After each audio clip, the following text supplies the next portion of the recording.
पैसे नाही दिले तर तुझा बाबा सिद्दीकी करू अशी धमकी देत बिश्नोई गँग सध्या चर्चेत आली आहे। पंजाबी गायक सिद्धू मुसेवाला हत्या प्रकरण झालं।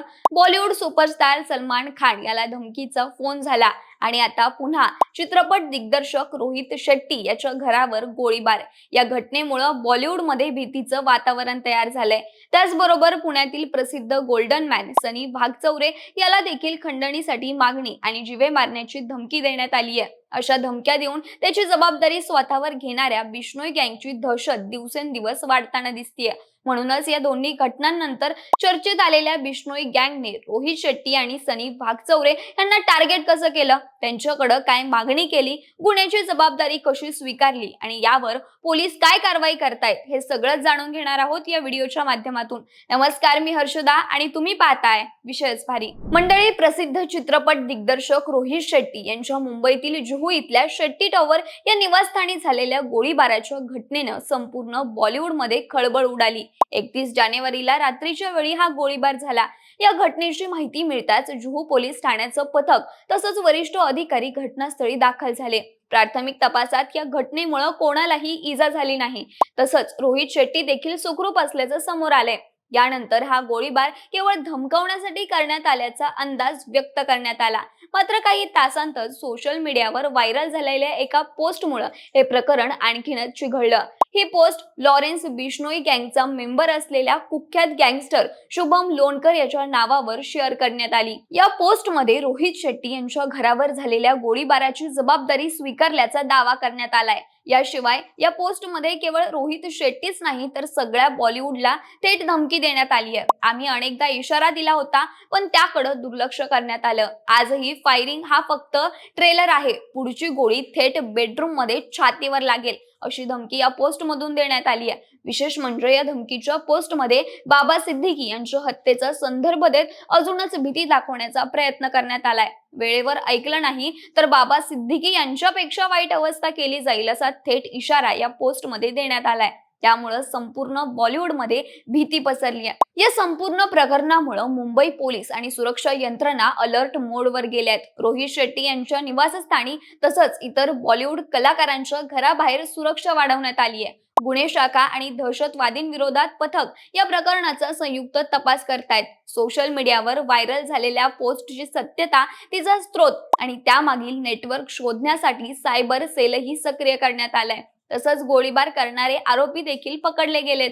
त्यामध्ये सिद्धार्थ दीपक येनपुरे, समर्थ शिवशंकर पोमाजी, स्वप्नील बंडू सकट, आदित्य ज्ञानेश्वर गायके, अमन आनंद मराठे अशी अटक केलेल्या आरोपींची नावं आहेत। या 5ही आरोपींना पुण्यामधून अटक करण्यात आली आहे। त्यामुळे या केसचं पुण्यात कनेक्शन असल्याचं म्हटलं जात आहे। याचबरोबर सोशल मीडियावरती पोस्ट करणारा शुभम लोणकर हा सध्या मुंबई पोलिसांच्या मोस्ट वॉन्टेड यादीवर एक महत्त्वाचा आरोपी आहे। काही वर्षांआधी तो डेअरी व्यवसाय करत होता, मात्र कालांतरानं लॉरेन्स बिश्नोई आणि त्यांच्या टोळीच्या संपर्कात येत तो गुन्हेगारी विश्वात सक्रिय झाला। पोलीस तपासानुसार शुभम लोणकर हा बिश्नोई गँगचा केवळ एक शूटर किंवा फील्ड ऑपरेटर नसून तो टोळीचा तांत्रिक आणि सोशल मीडिया हँडलर असल्याचंही समोर आलंय। धमकीचे संदेश, जबाबदारी स्वीकारणाऱ्या पोस्ट आणि गँगची ऑनलाईन उपस्थिती सांभाळण्याची जबाबदारी त्याच्याकडे असल्याचा संशय।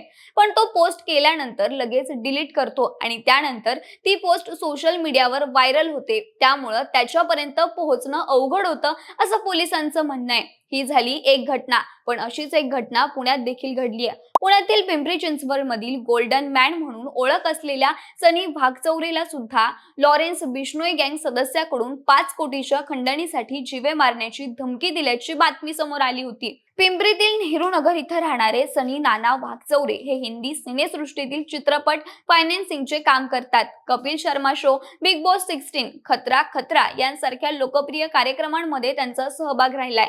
त्याचबरोबर सामाजिक व व्यावसायिक कार्यक्रमात मोठ्या प्रमाणात सोनं परिधान केल्यानं ते गोल्डन मॅन या नावानं ओळखले जातात। रविवारी म्हणजेच 25 जानेवारी रोजी सायंकाळी 7:22 कॅनडा देशातील एका नंबरवरून सनी वाघचौरे यांना व्हॉट्सअप कॉल आला। मात्र त्यांनी तो कॉल उचलला नाही. त्यानंतर त्यांना शुभम लोणकर कॉल मी असा मेसेज आला. यानंतर पुन्हा आलेला व्हॉट्सअप कॉल उचलल्यानंतर समोरून मी बिश्नोई गँग वरून शुभम लोणकर बोलतोय, गुगलवर सर्च करून बघ, बिश्नोई गँग कोण आहे ते, बाकी मेसेजवर बोलेल असं सांगून फोन कट करण्यात आला. त्यानंतर वेगवेगळ्या नंबरवरून सतत व्हॉट्सअप कॉल येऊ लागले. मात्र सुरुवातीला कोणीतरी मस्करी करत असल्याचं समजून सनी वाघचौरे यांनी ते गांभीर्यानं घेतलं नाही. मात्र 26 जानेवारी रोजी पुन्हा आंतरराष्ट्रीय नंबरवरून व्हॉट्सअपवर थेट धमकीचा मेसेज आल्यानं ते घाबरून गेले.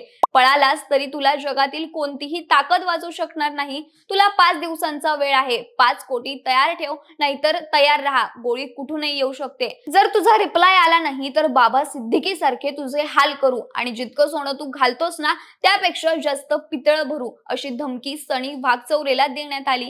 या गंभीर प्रकरणानंतर सनी वाघचौरे यांनी तातडीनं पोलीस आयुक्तांकडे धाव घेत तक्रार दिली. या प्रकरणाचं गांभीर्य लक्षात घेऊन पिंपरी चिंचवड पोलिसांच्या गुंडा विरोधी पथकाकडून या प्रकरणाचा सखोल तपास सुरू करण्यात आला. हा फोन खरोखरच बिश्नोई गँग कडून आला आहे का याचा तपास पोलीस करतायत. या दोन्ही घटनांनंतर बिश्नोई गँगची दहशत वाढल्याचं दिसतंय. लॉरेन्स बिश्नोई हा कुख्यात गुंड असून त्याची गँग हत्या, खंडणी, फसवणूक आणि हिंसक गुन्ह्यांमध्ये सामील असल्याचं दिसून येतं. लॉरेन्स बिश्नोई हा सध्या जेलमध्ये आहे, पण जेलमधूनच तो सगळी सूत्र फिरवत असतो. या टोळीचे मेंबर आता महाराष्ट्र सोबतच पूर्ण भारतात पसरलेत. 1998च्या काळ्या हरणाच्या शिकारी प्रकरणानंतर सलमान खान बिश्नोई गँगच्या निशाण्यावर आला होता. सलमान खानच्या मुंबईतील गॅलेक्सी अपार्टमेंट बाहेर गोळीबार करण्यात आला होता. आता ही गँग खंडणीसाठी प्रसिद्ध आणि श्रीमंत असलेल्या लोकांना टार्गेट करताना दिसते.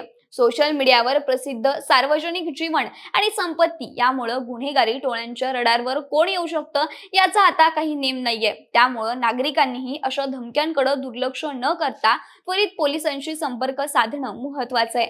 पोलीस या प्रकरणाचा तपास करतायत, पण या प्रकरणाबद्दल तुम्हाला काय वाटतं हे आम्हाला कमेंटच्या माध्यमातून नक्की सांगा आणि सोबतच आपल्या विश्वास भारीच्या YouTube चॅनलला सबस्क्राईब करायला विसरू नका. धन्यवाद.